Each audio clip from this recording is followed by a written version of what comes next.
بتانے کے لیے کہ تلاوت اسی طرح کیا جاتا ہے، اور آپ بھی قرآن پڑھ کر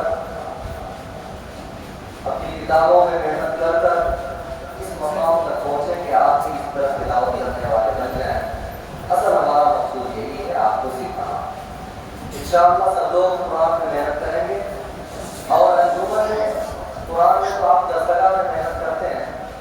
خاص کر ہفتے میں ایک مرتبہ آپ اس طرح کی تلاوت کے لیے محنت کرنے کے لیے آپ کو موقع فراہم کیا جاتا ہے، اسٹیج لگایا جاتا ہے، مائک اٹھائی ہے،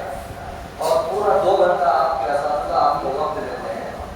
اسی لیے دیتے ہیں کہ تاکہ آپ کی بہترین تعلیم کریں۔ اب میں ان کے بعد تلاوت کلام اللہ کے بعد آپ حضرات کے سامنے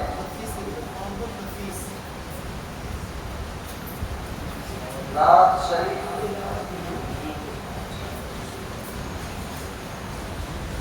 تلاوت کے بعد آپ کے سامنے پھر تلاوت کے لیے آپ کے ہی ساتھی کو دعوت دوں گا، اور مقصد یہ ہوگا کہ آپ کے اساتذہ نے تلاوت کی اسی طرح سن کر کے، اسی سے سیکھ کر کے آپ کے